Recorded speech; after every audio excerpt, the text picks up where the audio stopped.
DNA मित्रों, अब हम आज की सबसे बड़ी अंतर्राष्ट्रीय खबर और तस्वीर का विश्लेषण करेंगे। आज खलीफा बंकर से बाहर आया है। अब से ठीक 3.5 घंटे पहले आयतुल्लाह खामनेई एक बार फिर सार्वजनिक तौर पर दुनिया के सामने आए। खामनेई ने अपने आवास पर एक सभा का आयोजन किया जिसमें ईरान के वरिष्ठ नेता और सैन्य कमांडर शामिल हुए। डीएनए मित्रों, खामनेई के शब्द और सभा में गूंजती आवाजें साफ साफ बता रही हैं कि ईरान पर ट्रंप की धमकियां असर नहीं डाल पाई। आखिर खलीफा पर ट्रंप की चेतावनी का कोई असर क्यों नहीं हुआ? ट्रंप की धमकी उन्हें क्यों नहीं डरा पाई? इस मुद्दे का भी हम विश्लेषण करेंगे, लेकिन उससे पहले यह समझना जरूरी है कि ईरान में आयतुल्लाह खामनेई के ऐसे सार्वजनिक आयोजन के क्या मायने होते हैं। ईरान में माना जाता है कि जब जब खामनेई जीत जाते हैं तो वो देश के लोगों के सामने आते हैं। अक्टूबर 2024 में ईरान ने इजराइल पर बैलिस्टिक मिसाइल से बड़ा हमला किया था। इस हमले के बाद 4 अक्टूबर को खामनेई ने जनता के साथ जुमे की नमाज पढ़ी थी। इसी तरह इजराइल से 13 दिन तक लगातार लड़ने के बाद 5 जुलाई 2025 को खामनेई ने सार्वजनिक सभा को संबोधित किया था। अब ट्रंप ने ईरान पर हमले का प्लान टाल दिया है तो एक बार फिर खामनेई सामने आए हैं और अमेरिका को दोषी करार दे दिया। इसका मतलब यह निकाला जा रहा है कि अमेरिका के साथ पैदा हुए तनाव में भी खामनेई को जीत हासिल हुई। डीएनए मित्रों, इस सार्वजनिक सभा के जरिए खामनेई ने एक तीर से कई शिकार करने की कोशिश की। माना जा रहा है कि खामनेई इस वक्त जिन चुनौतियों से जूझ रहे हैं उनसे निपटने के लिए ऐसा सार्वजनिक संबोधन जरूरी हो गया था। हम आपको खामनेई रिटर्न्स से जुड़े इसी एजेंडे को जानकारी देने जा रहे हैं। दरअसल खामनेई ने इस सभा से अपने समर्थकों को यह पैगाम दिया कि इस्लामिक शासन को खत्म करने की जो कोशिशें हो रही हैं वो कामयाब साबित नहीं हुई। खामनेई के शब्दों ने ईरान की सेना को यह संदेश दिया कि उसे किसी सीमित या बड़े टकराव के लिए तैयार रहना होगा। और सबसे बड़ा संदेश रजा पहलवी जैसे अमेरिकी कठपुतलियों को दिया गया। खामनेई ने यह बता दिया कि ईरान में बगावत की जो प्लानिंग वॉशिंगटन में की गई वो उसे कामयाब नहीं होने देंगे। मित्रों, डीएनए के 15 जनवरी के संस्करण में हमने आपको दिखाया था कि किस तरह इजराइल जैसे अमेरिका के मित्र देशों के अंदर ईरान की मिसाइल पावर का डर बैठा हुआ है। यह भी एक वजह है जिसके बलबूते खामनेई सीधे सीधे ट्रंप को ही दोषी ठहरा रहे हैं। लेकिन खामनेई के पास इन मिसाइल से अलग एक ऐसा तुरुप का इक्का है जो ट्रंप के हितों को बड़े जख्म दे सकता है। खामनेई का यह हथियार है ईरान समर्थित वो हथियारबंद आतंकी गुट जिन्होंने हाल के दिनों में अपनी सक्रियता बढ़ा दी है। ईरान के ये बारूदी प्यादे इन दिनों क्या कर रहे हैं ये आपको बेहद गौर से देखना और समझना चाहिए। इजरायली खुफिया एजेंसी मोसाद की साप्ताहिक रिपोर्ट के मुताबिक ईरान समर्थित हिजबुल्लाह दोबारा हथियारों की उसको खेप मिलनी शुरू हो गई है। इजरायली आंकलन के मुताबिक हिजबुल्लाह को हथियारों की जो खेप मिली है उनमें बड़ी तादाद में ईरान की फतेह 110 मिसाइल शामिल है। अगर हिजबुल्लाह सक्रिय हुआ तो इजराइल की दिक्कतें बढ़ेंगी। दूसरी तरफ यमन के हूती आतंकवादियों ने लाल सागर के नजदीक दोबारा सैन्य तैनाती शुरू कर दी है ताकि गाजा युद्ध की तरह एक बार फिर समंदर के इस रास्ते को पूरी तरह ब्लॉक कर दिया जाए।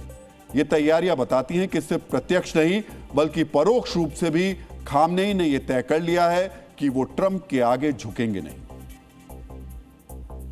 जिस तरह ट्रंप ने ईरान में फैले असंतोष को अपना हथियार बनाया था, ठीक उसी तर्ज पर खामनेई ने भी अमेरिका में ट्रंप विरोधी लहर को समझ लिया है। यानी ट्रंप के खिलाफ अमेरिका में जो माहौल है उसकी नब्ज भी खामनेई ने पकड़ ली है।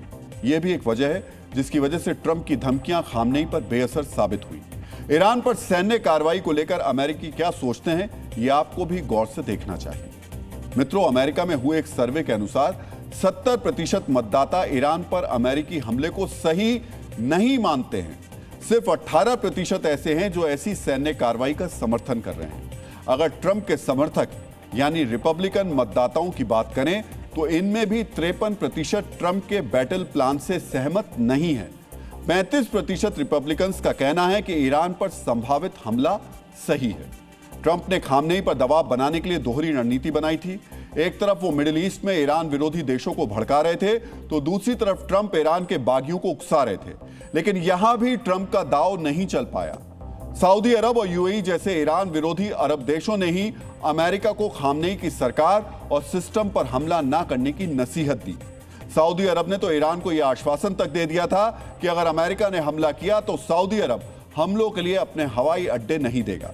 यानी जिस अरब जगत में ट्रंप फूट डालने की सोच रहे थे, वो अरब जगत भी ट्रंप के सामने बिखरा नहीं। मित्रों, एक कहावत है, मियां का जूता मियां के सर। शायद ईरान के मामले में ट्रंप के साथ कुछ ऐसा ही हुआ है। डीएनए मित्रों, ईरान पर तो ट्रंप का प्लान कामयाब नहीं हो पाया, लेकिन डराने धमकाने की उनकी जिद खत्म नहीं हुई है। इसी जिद का एक चैप्टर है वो ग्रीनलैंड, जिसको लेकर पिछले 2 महीने से ट्रंप ने एक ही रट लगा रखी है कि उन्हें ग्रीनलैंड पर कब्जा चाहिए। अब इस जिद को पूरा करने के लिए ट्रंप ने टैरिफ को हथियार बना लिया। मित्रों, डोनाल्ड ट्रंप चेतावनी दे रहे हैं कि जो भी देश ग्रीनलैंड पर अमेरिकी कब्जे का विरोध करेगा, उनके ऊपर सख्त टैरिफ लगाया जाएगा। ट्रंप शायद ये भूल गए कि ग्रीनलैंड पर उनके प्लान का सबसे ज्यादा विरोध यूरोपियन यूनियन के सदस्य ही कर रहे हैं। फ्रांस, जर्मनी और ब्रिटेन समेत यूरोप के 8 देशों ने ग्रीनलैंड के मुद्दे पर ट्रंप के विरोध में साझा बयान जारी किया था। इतना ही नहीं, ये सभी देश नाटो के सदस्य भी हैं। यानी ग्रीनलैंड पर कब्जे की हट पूरी करने के लिए ट्रंप अपने मित्रों पर ही टैरिफ का चाबुक चलाने के लिए भी तैयार हैं। ट्रंप की इस चेतावनी के जवाब में ग्रीनलैंड का असली मालिक यानी डेनमार्क क्या कह रहा है, यह भी हम आपको बताएंगे। लेकिन उससे पहले आपको यह जानना चाहिए कि यूरोपीय देशों पर जब जब ट्रंप टैरिफ लगाते हैं तो उसका नतीजा क्या होता है। ट्रंप ने जर्मनी पर अलग अलग क्षेत्रों में 15 से लेकर 25% तक का टैरिफ लगाया था। नतीजा हुआ कि अमेरिका में जर्मनी के बने उपकरण महंगे हो गए और अमेरिका के उड्डयन क्षेत्र का मुनाफा 13% तक नीचे आ गया। फ्रांस पर ट्रंप ने 15% टैरिफ लगाया, जिसके जवाब में फ्रांस ने अमेरिकी अल्कोहल पर ड्यूटी लगाई और अमेरिकी अल्कोहल के निर्यात में सीधे 20% की गिरावट हो गई।